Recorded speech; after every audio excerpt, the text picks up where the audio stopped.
loud enough. I hope. Seems to be loud enough. Is it loud enough for you, Robbie? I can hear it. I mean, I just look at, that's what I do. I look at levels. Well, levels are important. Levels are important. You don't want to, what we've said before, you don't want to peak, even though other aspects of life, maybe you want to peak. You don't want to peak. You don't want a microphone peak. No microphone peak. That's it. Just no microphone peak. But guess what? Now that you have this wonderful Christmas tree behind you, we're full into the holiday season. That's right. And you know what I was thinking about, too? We've been talking about on the podcast, like what was going on with harvest and all of that kind of stuff and put stuff to barrel. And what I just got through doing, which I'll be doing a lot of, is going, through the barrels now. And now we got real wine. And so it's cool because you go and you taste everything that you just made. But the side portion is that the wine, it's not that they're not enjoyable, but it's not like the wines that you, Mike Anderson, are going to enjoy. That's, the finished product. This is in such early stages. I don't want to say it's unpleasant, but it's not delicious. I mean, I'm not enjoying wine as I might have, a glass of, Pinot Noir here. That's a finished product. Having these wines kind of like, mid-malolactic fermentation in barrel, new barrel. It's part of work. Yeah. So it's not part of fun. I mean, my work is fun, but this isn't fun. You know what? This is wonderful. What a nice segue that you just gave to that. I had the feeling of, because I was there in the infancy. I saw the baby being born. You saw the baby being born. I saw it being born. And what you're describing now is what we may both have. We got teenagers in the house. Yes. Right? I would say this is more of a toddler. Okay. I'm still changing diapers here. Yeah. And that can be, it's somewhat unpleasant. It's always funny how we look back to everything that like the diaper changing, somehow the yang to the yin of when you see the photos of your toddler, it's all the good aspects. Right. And we don't, maybe that's just our human nature. We don't stick with oh, that's right. We change diapers, similar to what you have going on. Oh, that's right. Infancy wine. But right. In hindsight, though, you look back, and I thought you were going with that is like, man, I miss changing diapers. If I could change a diaper right now, I surely would. And it's the same thing of like the pain of harvest itself. I forget every year how hard it is and how much I work, because in March I get super nostalgic about it. Oh, that was so fun. Yes. Right. Remember how cool it was when I worked that 24-hour day and I didn't sleep? That was great. It's maybe that's built into our survival, so we wouldn't just all go nuts, or maybe nuts faster than we're all going. It's the same. It's the same thing as like childbirth, and they always say women forget childbirth because it's such a unpleasant thing. If they remembered it, there'd be no more children. Yeah, right. Well, we could say this. It's funny that we're talking about the holidays too. Holidays. It's funny how people will think about a time or a place, or these people that are weekend warriors that I'm going to pick this deal. It really, in the big picture, is no better than your other daily. Our life is the struggle of having the opportunity and get through each one of these days and what you have. But it's so funny that people load up the holidays, whether it be Christmas, certainly New Year's Eve. That is one of the biggest letdown holidays, because you put so much into it. How could it possibly live up to that? And that it's another day, right? Well, it's true. I've never had that excitement of New Year's, but that's a commonly said thing. It's a letdown. And to me, in many ways, it's not that Christmas Day is a letdown. Yeah. It's a letdown that it's over. Yeah. Yeah. And so it's like I have more fun with the Christmas season, with the holiday season, like right now. in Yes. early December. And I've already got, all these things planned up until, Christmas Day and after. And it's like, oh, slow down. I don't want those things to happen yet. Yeah. I Yes. like the anticipation of them happening. Right. Yes. And I do like to have, I've, let's just say I'm working on having a positive perspective about all of it, and all of it even being the suck being there's the family dynamic and all of those of getting together in the house, and Uncle Larry is this way and the so-and-so, just embracing as positively as one can, right?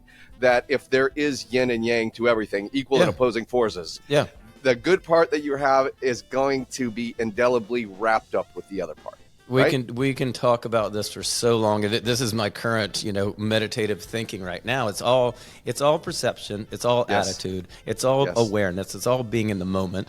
And, it's like, even in the moment, it's not like we have to forget that, changing diapers has its unpleasant elements. But when you are the young parent and you have the crying baby, it might be hard, but it's definitely possible to go, and people do. Some people are like that.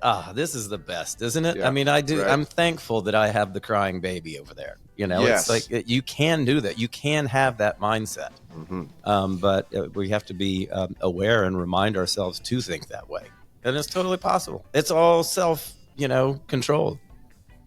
That being said, two things that we just discussed right there. Yeah. One being winemaking where you are right now, that you're into winemaking, and positive perspective. Yes. Both of these things are somewhat wrapped up in our episode today. They certainly are. And I'm so excited I want to go back and hear it. I can't wait till you edit this thing out and publish it, because I'm going to be the biggest fan of this show. Because after, I know what you're alluding to, and I don't want to spoil it for the listener, but we go into some of these conversations. And since we had that conversation, it's, those things in life, I've had that same conversation like 10 more times after that. And maybe even with some guests that we'll have again in the future. So not again in the future, but guests we'll have in the future, we had these conversations with. So, I'm excited about it. Are you willing to reveal that we're going to be speaking with Dave Del Dotto today? I am. And your part in this as Robbie Meyer, winemaker. Yeah. For Del Dotto. For Del Dotto. I mean, that's the connection. And it's funny that we even have to say that, because that's not even my perspective. And it shows to the point of like why, since I was thinking about doing this podcast and I was thinking about who the guests may be, Dave Del Dotto was on the top of that list, not because I work with him, for him, and produce their wines. I'm the winemaker there. It's because he has such a great, fascinating story. That's true. And he has that mindset that's very unique. Unfortunately, it's unique. I wish everybody kind of thought that way. But he's got really, really great perspective. He certainly does. And so what do you say? What do you say we get into this? I say we get right into it. Welcome to Drop the Check. Today's special guest is an investor, an entrepreneur, and has been called one of the fathers of the infomercial.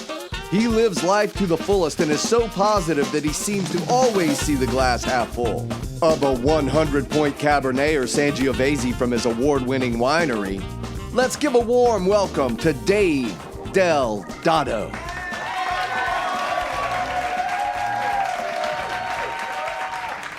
You have been in this business now for 30, how many years? Well, since 89, 88. Yeah. Yeah. Okay.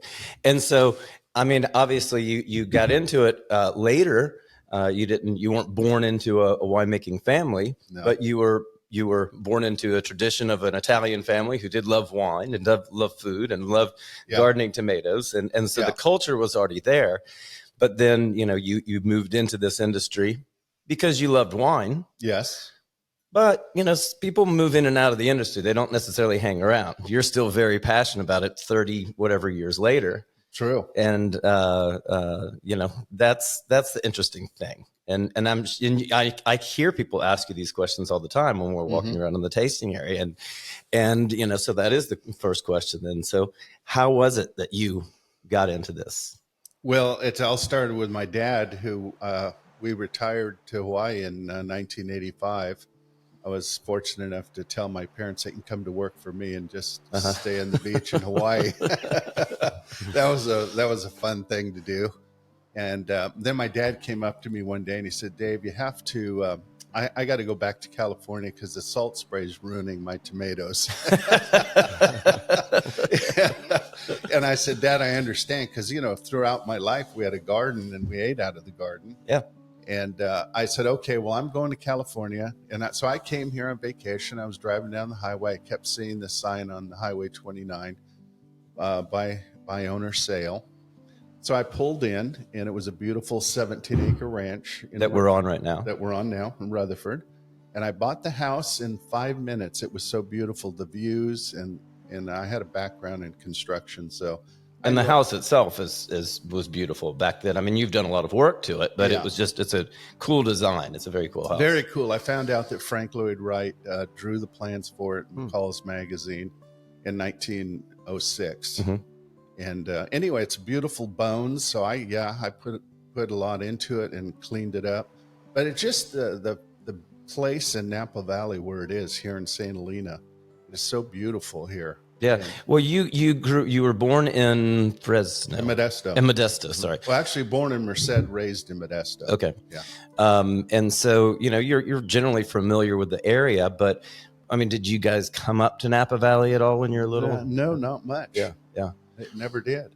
And when you did find this house, I mean, were you up like doing wine tasting and yes. And so that's why you're in the valley and you're like, I really think I could live here. Right. Yeah. I was just. It's a great place for tomatoes. Well, I found out later that it really was. I just, I was fortunate. I stumbled on this, but I grew up Modesto, where Gallo, of course, is, and everybody there's in wine. Yeah. But there we're underground. They kept all their stuff underground. You didn't even know Gallo was there. Right. Modesto. Yeah, I've been down there. Yeah. Yeah. Anyway, so I thought, no, I just bought the house and the ranch, 17 acres, and the old house and a couple other houses, and for my parents. So they moved over. I stayed in the Hawaiian Islands. I was living in Kona on the beach, and I would come and visit, and I knew that I had old vines, so we pulled them and I replanted them, and I came back every year to check on the Okay. vines. So they were living here. Yes. And you were not at that time. I was not living here. Interesting. Yeah. Okay. I like that. Yeah. So I was collecting wine. I had a big wine collection. I fell in love with wine by going to nice restaurants, and they had big wine lists, and I would try all the great old expensive wines from all over the world. And I thought to myself, this would be a great thing to do, to get old with your kids and drink beautiful wines, because you could have something in common. Absolutely. And it came to fruition now as your kids, not only do you enjoy it with them, but they, work with the family and, and all four of you, Yolanda and your kids, Des and Gio, all get to work together on this project. And that's a very cool thing from the outside looking in. Yes. It's very enviable. I would love one day to be able to work with my kids. It really fell into that. Yes. But yeah, I'm about trying to find a comfortable lifestyle. Mm-hmm. And when I lived in Hawaii, I lived in a sacred spot where King Kamehameha ruled the Hawaiian Islands. Mm-hmm. And it was beautiful. And when I got here, it had that same feel, the beauty and the sacredness of it. Just a very special place. Anyway, I ended up cleaning the vineyard, planting it, and waiting for the crops to grow and everything. I didn't have intention of being in the wine business. Okay. At all. It was just a place to live, a beautiful place. You enjoy wine, but not to be in the business. Right. So then I was in Venice, mm-hmm. and I was in northern Italy, and I was at a wine shop in Lucca. Yeah. And I paid with my credit card for a wine I had there. And the lady looked at my name, Del Dotto, on the card on my American Express. She said, "Are you relatives of the Del Dottos that are up 10 miles up from Carignano?" And I said, "Well, I heard my relatives came from there." And so she goes, "You should go visit them." So I went up the hill, and it was about 10 minutes away. And it was a beautiful red house on the hill with a bunch of Sangiovese growing on the side of the mountain. Right. And I knocked at the door. Lady couldn't speak English. A gentleman came in a car. He says, I handed him my card, Del Dotto Vineyards. Uh-huh. And he goes, "Oh, you're in the wine business." I go, "Yeah." He goes, "Well, let me tell you, your family's been making wine here for 500 years. Wow. Wow. That's great. And I said, "What?" This is a year after I bought the property. Right. And I said, "You're kidding me." He says, "Let me show you something." We walk outside around the hill. He opens up big doors, and there was a winery in the side of the mountain. Uh-huh.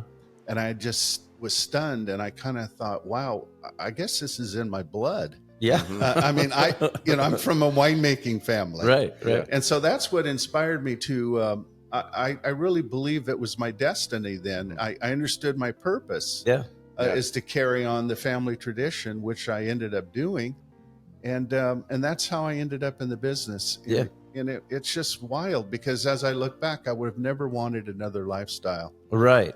I know a lot of billionaires that don't have a great life as I have. Sure. Completely. Right? Yeah. So it's about lifestyle and being, like you said, with your kids. Yeah.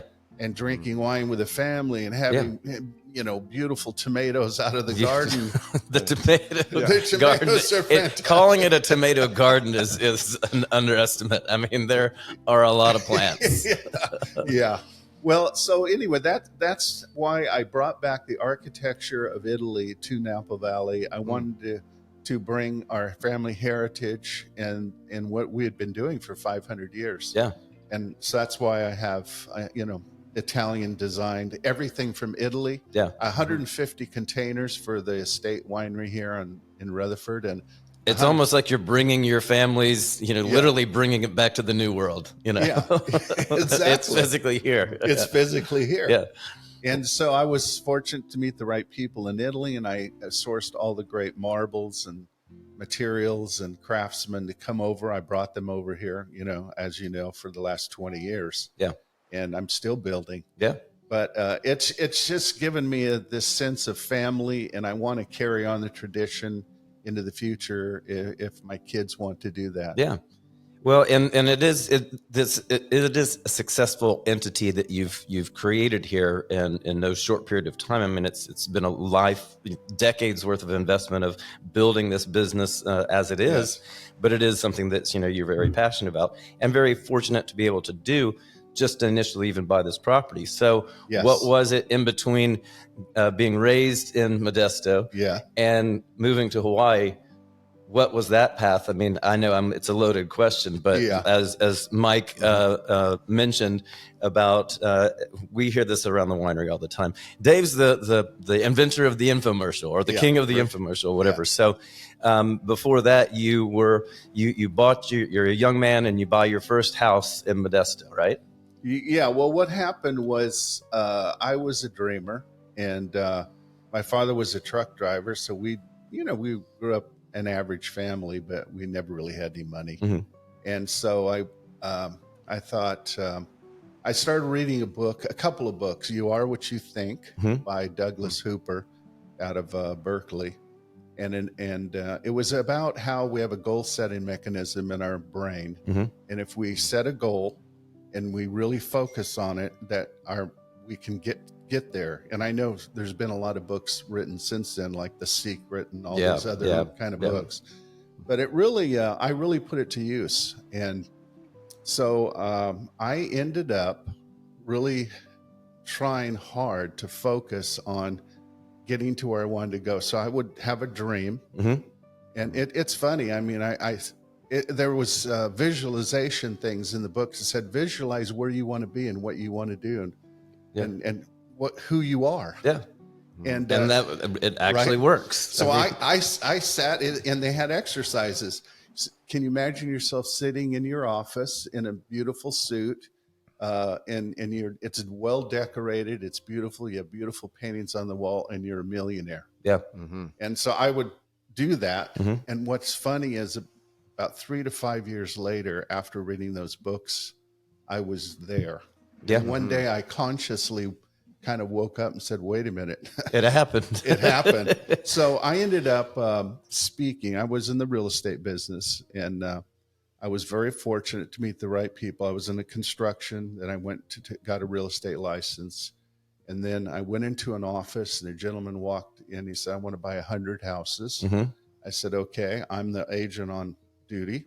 So I would present the offers, and this guy was a genius at financing. So I learned his techniques out of San Francisco. Yeah. He was buying 100 properties in Modesto in the Central Valley. So I ended up following the principles that he was teaching. Then I thought, well, this is a great way. So I started buying houses and with my real estate commissions. And the unique thing about what he was doing, he never used a dime of his own money. Right. And I was stunned. How do you do that? Yeah. So anyway, I ended up writing a book on it, on how to do it.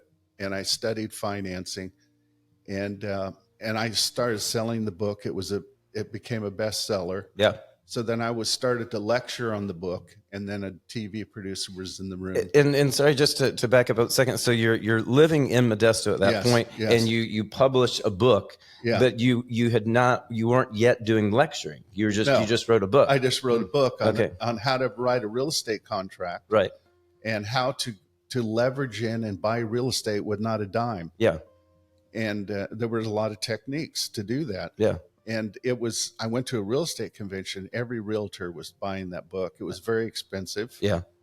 And I got to go back a little bit. By the time I started writing the book, I was already a millionaire. Because at that time, if you bought a house every 7 years, it would double in value. So I had bought 50 properties approximately. And so I was already a millionaire. Yeah. And so I started lecturing on the book how to do this and how to build wealth, because most doctors, professional people, they work hard, but they never can accumulate wealth. Absolutely. Because they're too busy working to make any money. So I would show them what their lifestyle would be.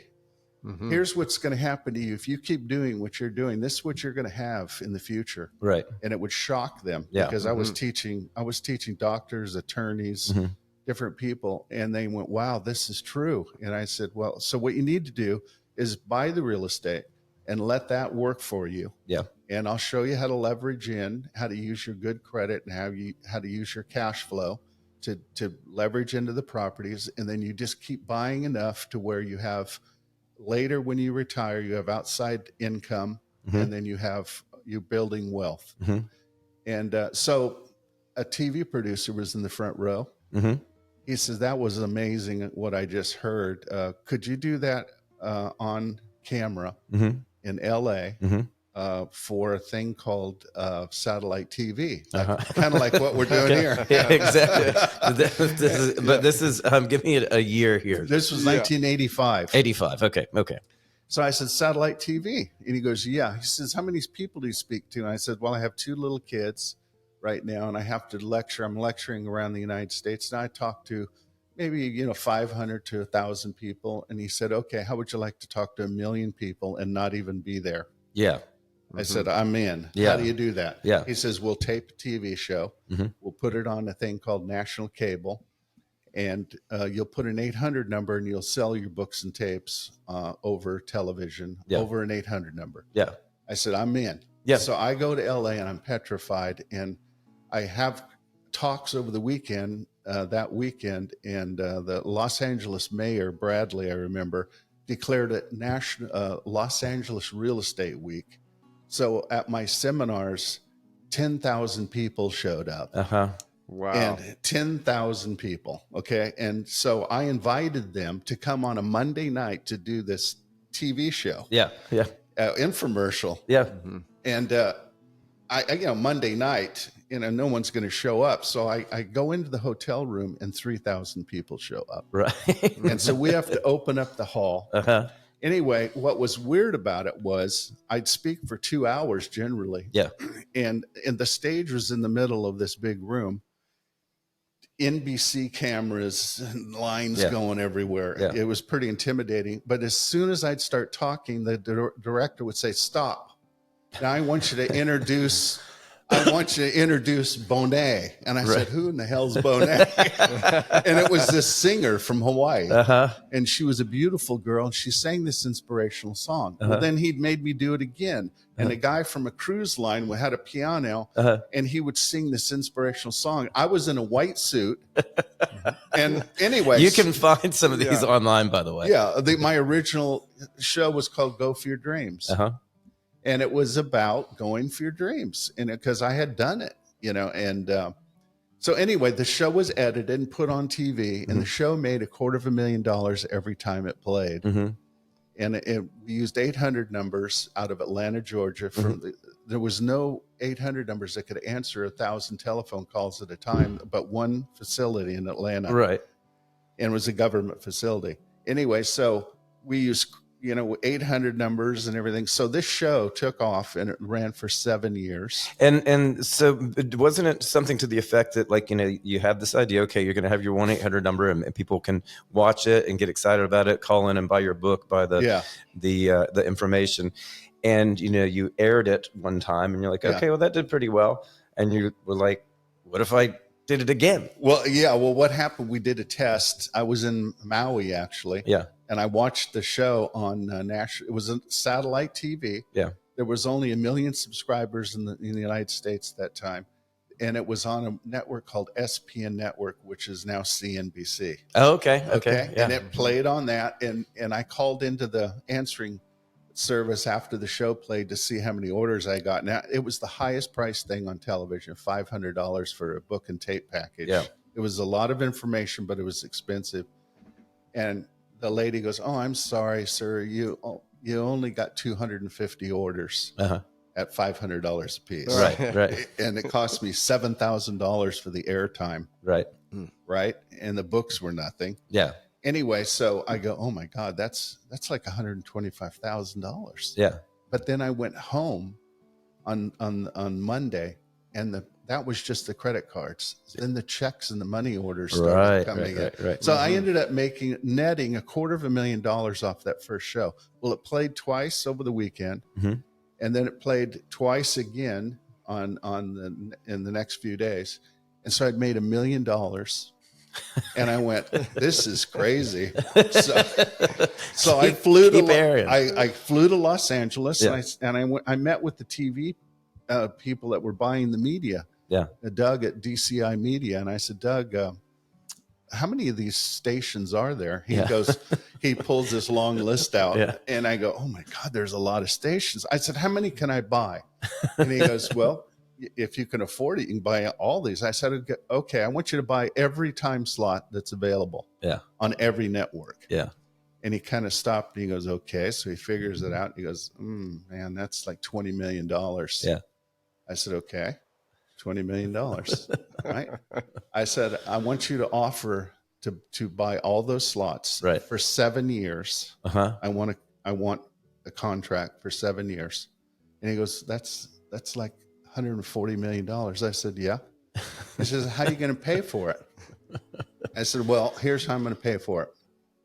I'm going to give them their fledgling networks. They're just starting. Yeah. Black Entertainment, USA Cable. They were all new. Yep. I said, I will pay them every week after the show plays. And he goes, so you'll give them cash flow every 7 days. I said, yep. 7 days after the show plays, cash. And they said, okay, I'll ask. So he asks, I tie up a majority of them. Right. So I've tied up late night television from 12 o'clock at night to 9 in the morning. And he says, why do you want the late night stuff? There's nothing there. There's nobody up. I says, because it's only $500 an hour. Yeah. So I'll try it. So anyway, to make a long story short, the show did $30 million the first year. Wow.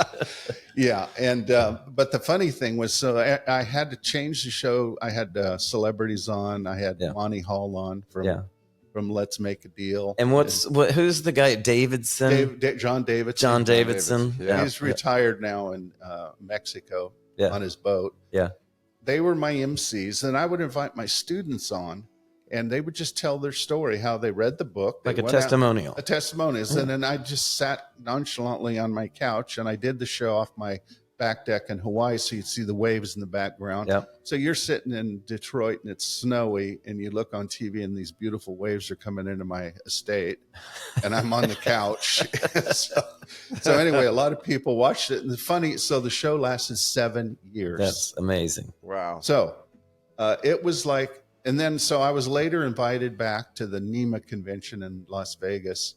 Was a convention for the national marketing of infomercials, and I was a keynote speaker there. And that's when it dawned on me, oh my God, this is $1 billion industry. Mm-hmm. And I had no idea. Yeah.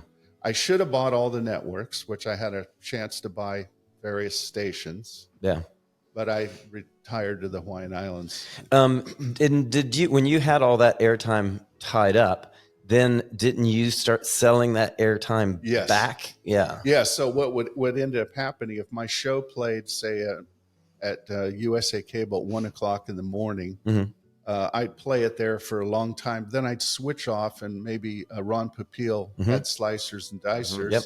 So I would sell him the time. Yeah. So I'd sell him the hour for $5,000. So I'd buy it for $500, sell it for $5,000. That's great. And then, but what was funny though, and you had a lot of hours. I had a lot of hours. But what was funny is that more and more people started subscribing to cable. So by the end of my contract, USA Cable, for instance, on Saturday morning from 9 to 10, became worth $100,000 an hour. Wow. And I had tied it up for just a few thousand. Yeah. So all the media got very expensive. Yeah, I no doubt. And then even then, I mean, compared to now, it's even more and more expensive. And it just kept going. Yeah. So what I say, if I made a mistake, is not staying in the media business. But I was 35, and I was just basically said, I'm going to Hawaii. Yeah. I'm going to raise my kids on the beach, and I don't like business that much anyway. And, being in suits and meetings. Yeah. So anyway, and now it's full circle. Now you're back in the media again. Yes. And this is your first podcast you've been on, right? Yeah. So, yeah. Well, how are we doing so far? Hey friends, Mike Anderson here for Drop the Check. Have you ever had the perfect bubble? I mean, what is the perfect bubble? Is it that one that you got from stuffing 6 wads of gum in your mouth next to the baseball field? Or maybe the ones that you blew for your kid's 2nd birthday party. For me, it's probably the one that I stick over my head when someone asks me to be on a Zoom call. But if you really want the perfect bubble, try Topo Chico. Topo Chico is the best sparkling water because the bubbles are perfect. And if there's ever a collaboration between Topo Chico and Pearson Meyer Wines, perfection times 2. Topo Chico, the bubbles are perfect. Now, back to the show. Well, I was planning on bringing my TV show here to Napa and carrying it on because I could draw thousands of people into Napa Valley. But when I got here, I realized I was dealing with a bunch of farmers. Yeah. And they don't like people coming to Napa Valley. Right. Yeah. But now it's changed. You should get back into it. You should do another show. Well, I thought I would want to, because it would be interesting, because first of all, Napa's beautiful. I could do it on the roof here. Completely. On my roof with a view. You could do segments on cooking. You could do food segments. And you have all the interviews all around you everywhere here. And you could really educate people on wine. I think you have your producers right here. Yeah, Mike, are you available? Here we go. We're doing the show as it's starting right now.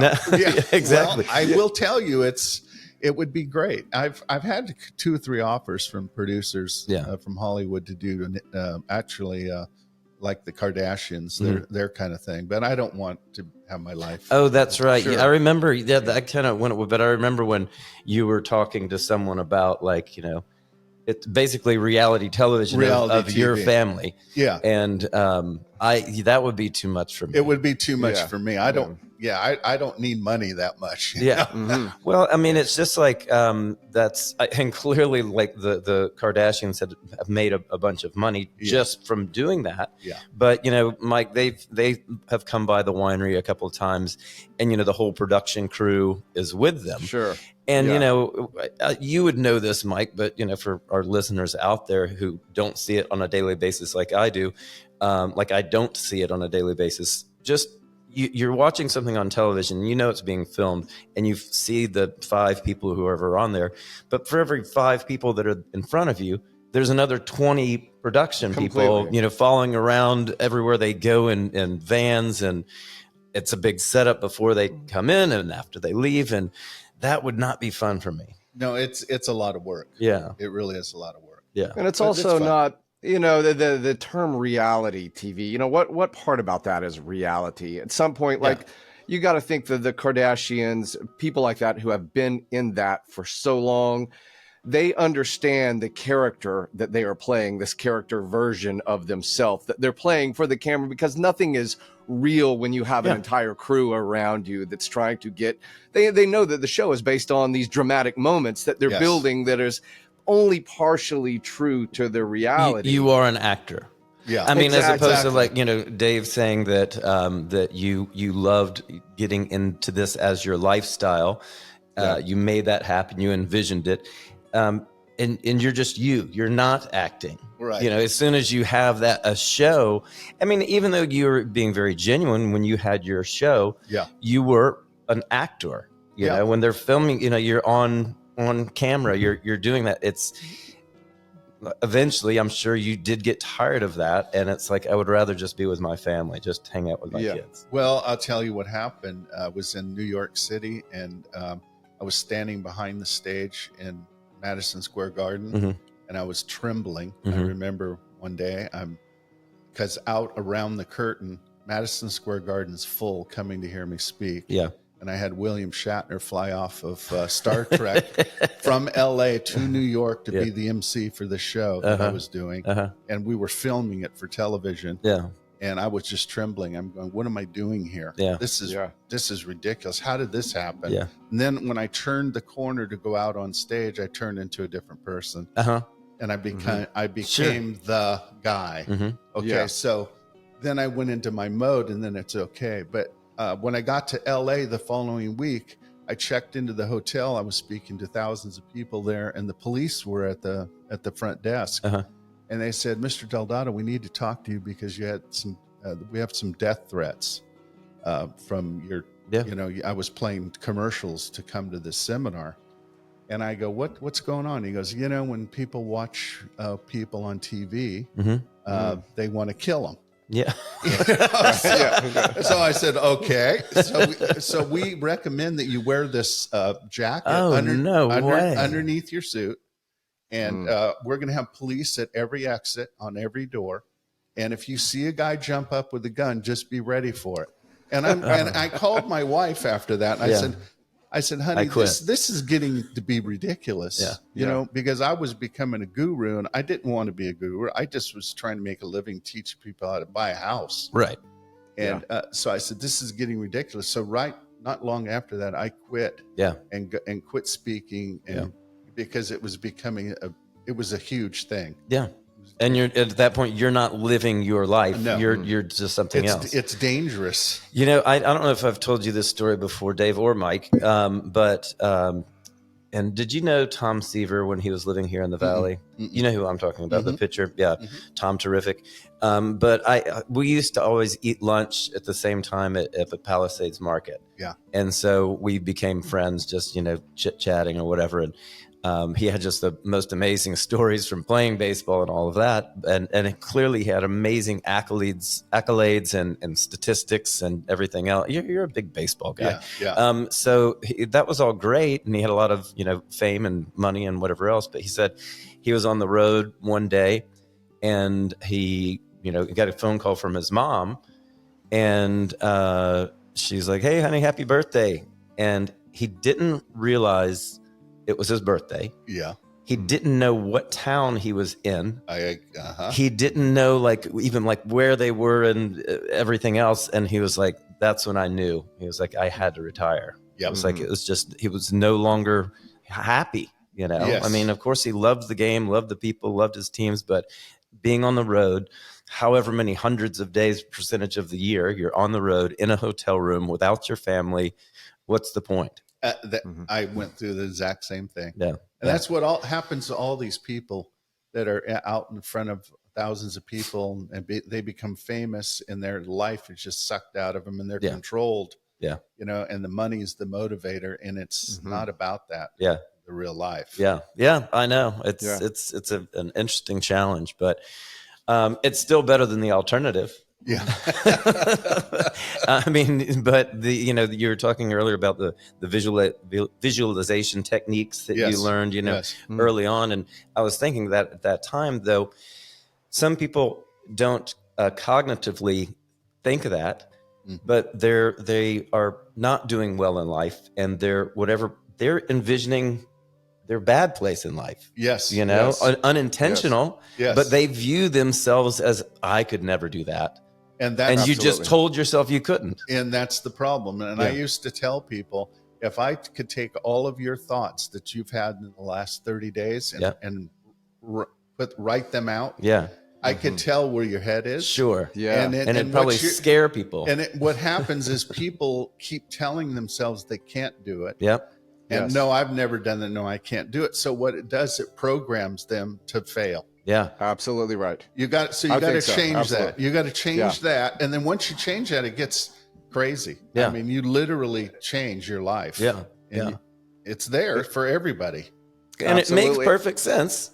And it's connected to this, I think, because this is the part that we don't know, as in it's this thing that happens that almost seems like magic. Dave, like you said, you have this kind of self-actualization that you see a place that you want to be, but you even described in your own experience when you said, okay, this person calls you, or the person that was at the seminar said, let's do it on a bigger scale. And it just so happened that one of these, there's the guy that's the TV producer. Yes. Just so happens to be there. Yes. Right? It's almost like magic, these things. It's almost, you did have your plan. So not to take away from the fact that you had self-actualized yourself, what you want to do business-wise, and you're going to go there. Yes. But each step that you went, you find these almost like little magic doors open up for you, right? Yes. Yeah. And that's exactly what happens. It's crazy. Well, I'm visualizing that this is going to be the #1 podcast in the country. Well, if you are, if you guys are, seriously, it could become that. Well, we were just moved into the top 50 in the food and wine category. Well, good. Right, Mike? That's right. Yeah. That's right. That's pretty good. No, you have to do it. So when I got into the wine business, and I said, well, okay, I have vineyards. I might as well start making some wine. And we started here in Rutherford with our Rutherford Cabernet. And then I started thinking about it. I says, well, what do I want to drink? I want to drink only the best in the world. Mm-hmm. Mm-hmm. So I want to drink 100-point wines. Mm-hmm. So, and then I go, well, wait, then I'm going to make 100-point wines. Mm-hmm. And then as time went on, I said, all right, here's my goal. I want to make the best wines in the world. Yeah. Now, that's a pretty big thing to say. Sure. And a lot of people would say it's crazy. But as the last 30 years has gone by, it's actualizing, I think. Because, I mean, when I was amazed when Robert Parker came here and gave us 3 100s on 3 different wines, and the others were, 96 to 99. And I went, wow, it can be done. Yeah. We just did it. We did. We did. So now you need your tomatoes rated. Yes. They would be very highly rated. I was on the phone again today with the compost company. It's all like backed up, whatever. But Mike, I get literally truckloads full of this amazing, beautiful compost just for Dave's tomatoes. Yes. So are we selling tomatoes as well? Which I have seen the tomatoes there at the winery. No, we just give them away, and we make sauces for the pizza. And uses them in our culinary program here. Culinary, But you're not selling them to other people. No, but my father told me, he called me in Hawaii, and he said, Dave, you're going to have great wine before I made the first wine. And I said, well, how do you know? Yeah. He says, because the tomatoes are fantastic. And I said, what do you mean? What's that got to do with a grape? Yeah. He said, son, you have a lot to learn. Tomatoes a fruit. Right. And to have a fruit, a nice fruit, you got to have cool nights for the acid and warm days for the sun, for the sugar. Yeah. And he said, so your tomatoes are amazing. So that's going to translate into the grapes. And that's why we know how the grape crop's going to be Mm-hmm. in July, way before September and October, Yeah. by tasting the tomatoes. Mm-hmm.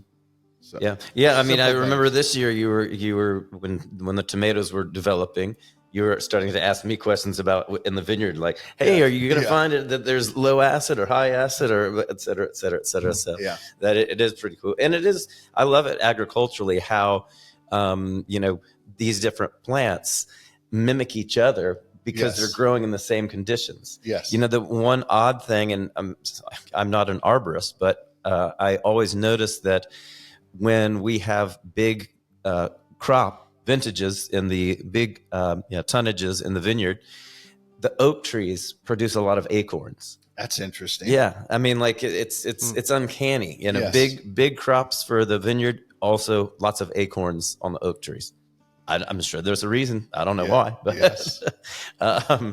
Anyway, it's a fun existence to be here. We're talking about the visualization. I always find this funny when I tell my story about coming out here.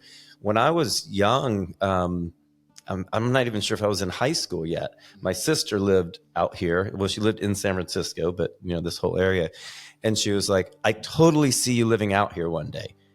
I mean, I'm not, not in wine, anything. It's like, why would you see me out here?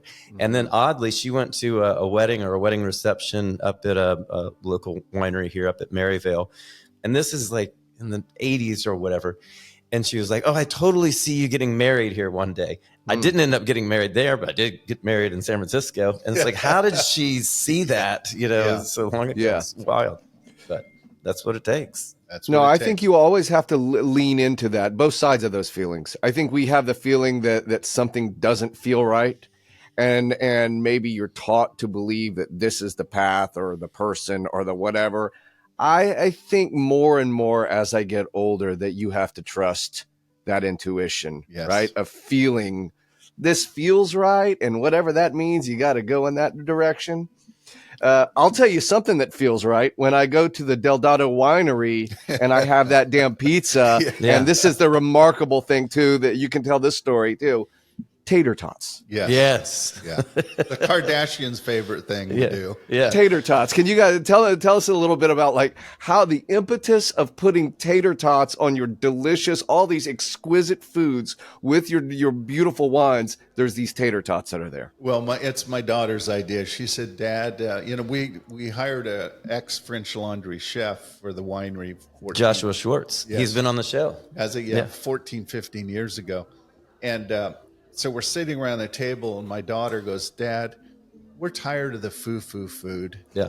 When people drink, they like salt and they like potatoes and Sure. they like, So I said, okay, so what do you think? Well, we'll do pizzas and tater tots. Mm-hmm. I say, okay. And there it is. And it's beautiful. And we have the rest of the culinary team and the kitchens, and we do put on amazing meals for our events and things like that. And we have some delicacies tastings that the chef will do, cool little small bites. But just like he says, that you go through the beautiful caves and you have some nice red wine and you have barrel after barrel. You kind of want some tater tots, and you want crazy. A nice pizza. But it's crazy. It's crazy how listen. Dave, we are there. We're with a mixed group, some pilots that were there, and this is the first time, even though I had been there before, that the tater tots came out. Right. The pizzas came out. Some other things that the chef was bringing out to us were just wonderful, like a lobster roll and other little things. What your daughters may be called the foo-foo foods. Yeah. Frou-frou foods that, okay, tater tots. I eat the tater tot, and I'm like, oh my God. Maybe I shouldn't say this because I'm just this, this Georgia boy that's here. This is the best damn tater tot that I've ever had. And then someone across the table goes, oh my God, this is the best tater tot I've ever had in my life. And I was like, thank God somebody else said it. It wasn't just me. It's fantastic. So anyone that's listening. Go ahead. Anyone that's listening. Yeah. Go ahead. Go try out what we're talking about here. It is, but it's also funny, kind of like this visualization thing that we were talking about. Like, there would be people like me And I've said this to you on many things. You can't do that. And like, what do you mean I can't do that? I can do exactly what I want to do. And it's just a matter of how you do it. You know, if you told 90% of the people in this valley, I'm going to have, 100.1, I'm going to have, $350 estate wine, and I'm going to serve tater tots. They go, you can't do that. And it's like, but what if we made them the best tater tots that you could have? Pizza. Who wants pizza? Well, we're going to make our own dough. We're going to have wood oven pizzas. We're going to have, make it the best. It's just everything's always the best. And of course, people flock in to have it, So. Yeah, well, that's what it's about is, once you set that quality standard and you want to have the best in the world, you set that standard. And so everything has to fall in line with that, even to the tater tot. Exactly. Right? Exactly. It's the architecture. Yeah. It's all your staff. It's everybody trained. Everybody has a mindset. Yeah. You're one of the best winemakers in the world right now, and you probably don't even know it, Robbie. I'm visualizing it. If you visualize I feel proud and happy of the work that we're doing here. Yeah. Right? Yeah. Okay, so when you have all the best of the best, you can't bring things in that are not the best of the best. Yeah.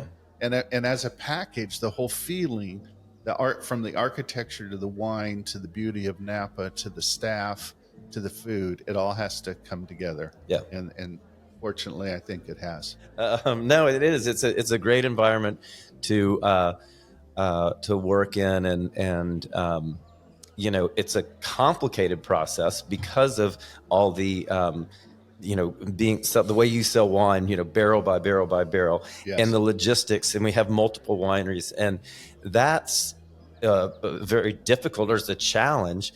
But our crew, our staff are so not. I mean, our cellar crew has been here for. Everybody has been here for years and years and years and years and years. I mean, I've been here since 2005, so this is my 18th vintage or whatever with you guys. So, it's like that shows you a lot if the people are staying around. That's right? true. Well, we want to make the best wine in the world. Yeah. And I tell you, it's fun to be a part of a winning team. Yeah. Well, I mean, that's the whole thing, right? If you are, what's the expression? Something like, all the rats jump off a sinking ship. And it's like, if you're at some place, whether it's the wine industry or any institution, if it's a sinking ship, people want out. Yeah. Exactly. If you're, sports analogy, if everyone wants to be on the winning team, it is the bandwagon, so, when you have, the standards are high, it makes the work difficult, but it also makes it something you want to be a part of. Exactly. So. And I think that it's self-propagating. It feeds itself. Exactly. Yeah. So I don't know. Mike, when are you going to come back out here and enjoy these? Well, listen, can I come back out is there a later flight today? And you guys are getting me hungry and somewhat, I don't know if that's thirsty or something to quench my thirst with the delicious wines that you have there.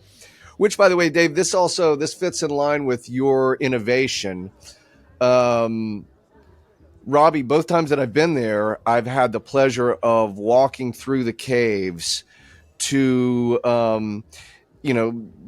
see your wines, but in particular, it's always a good story when he gets to the Dragon Slayer series. Yeah. Right? The Corona Dragon. Yeah. The Corona Dragon. That's a fascinating story. And not just as a fascinating story. This goes back to me and the tater tots going, is this just me? I got to experience it the first time the way Robbie was telling, he's basically doing like what you said. I think we should do this. And this is going to be the marketing that you had around the Corona Dragon. That was another one that I said, Dave, you can't do that. Yeah, exactly. Here we go. The second time. This is the time too that I went there. This last time when there is a tour group. Yeah, and I got to watch the tour and Robbie joining in with the marketing behind it. Once again, this is my second time, and I once again experienced it's not just me. People are feeding off like the positive energy of this story. So if you guys could you maybe even recap that a little bit. It can't serve it without people seeing this, but we'll do our best to have imagery that we can to serve this story. Yeah, well, we can put stuff on our Instagram and on our our show website. notes and all that stuff. But I'll start it off, Dave, just to give it some context. So it's, the coronavirus, it's early 2020, and it's been hitting, and everything started to get shut down, so people can't actually come here to buy the wine. And it's like, well, what are we going to do? We need to supply some wine for these people and whatever else. And Dave says, we're going to make a special wine just for this, to comfort people and to make them feel good.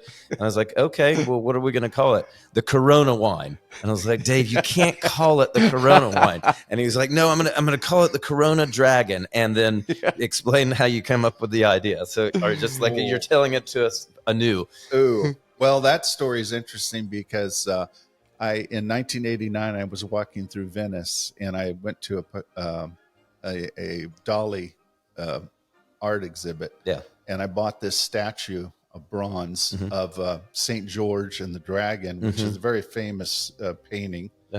And Dali did it in bronze. And I had it on my back window next to my window, and I'm staring out the window going, okay, the government just shut down 4 of my wineries. I have to lay off 80 people. And so we're going to be shut down. Yeah. And I'm going, what is this Corona thing? This is what is it? This has got to be some kind of scheme some wicked men did. Yeah. Yeah. For warfare, right? Which it was between China and America, creating this, shutting the whole world down. Right.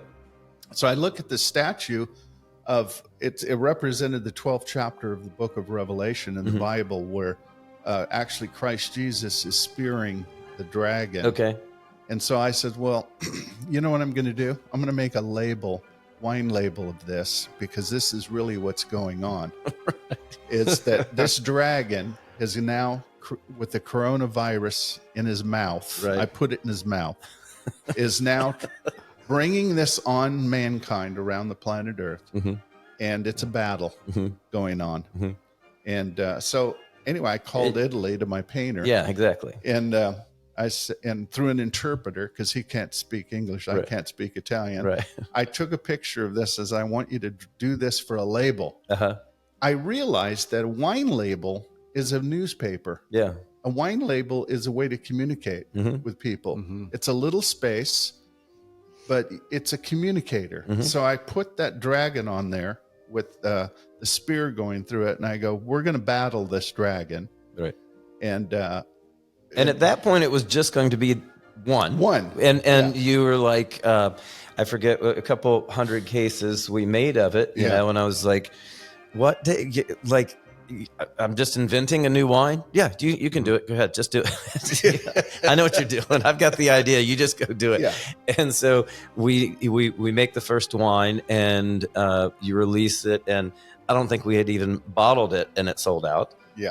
And then you're like, okay, great, do it again. Kind of like the infomercials. Exactly. Just do it again, air it again, air it a second time, air it a third time. And sure enough, we ended up doing, 6 of them?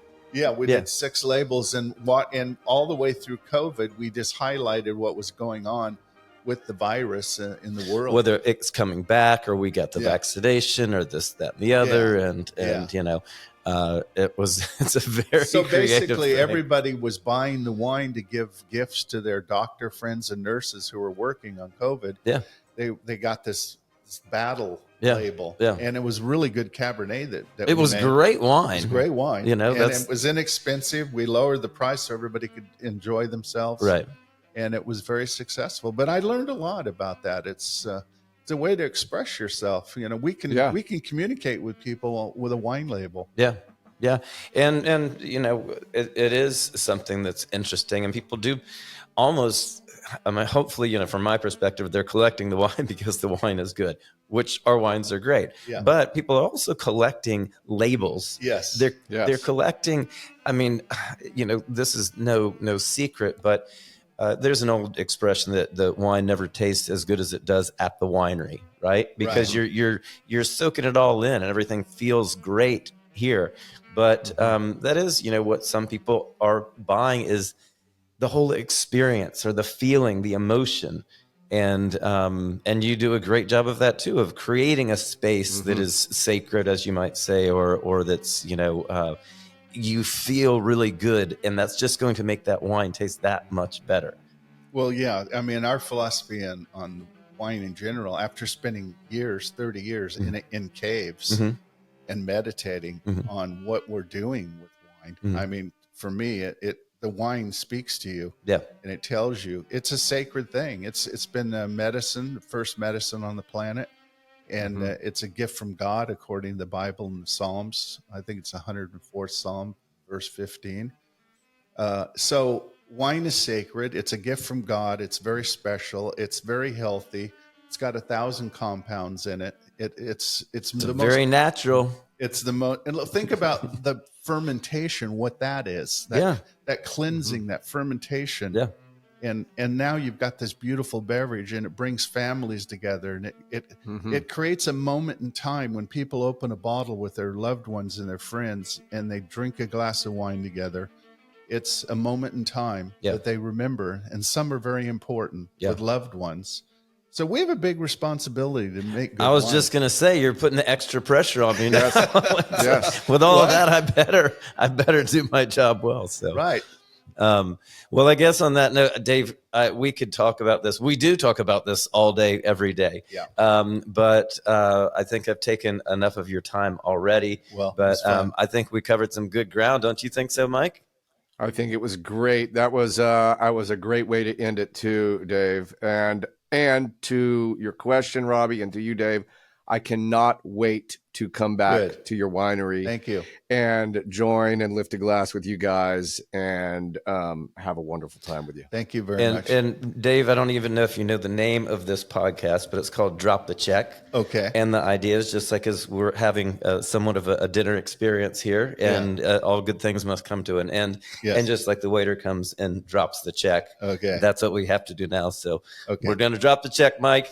Thank you, sir. It is time to drop the check. It's time to drop the check. It was fun. Thanks, Dave. Thank you. Hey, friends. Thanks for joining us today on Drop the Check.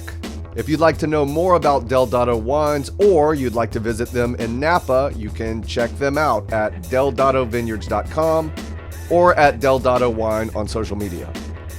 If you'd like to hear more episodes like this one, please subscribe to Drop the Check at dropthecheck.com and all of your podcast streaming services and social media. As always, Drop the Check is brought to you by Pearson Meyer Wine. Pearson Meyer, a very, very good wine. I hope everyone has an awesome rest of your day and week and holiday. Positive perspective. Positive perspective. For Robbie Meyer and Drop the Check, I'm Mike Anderson. See you next time.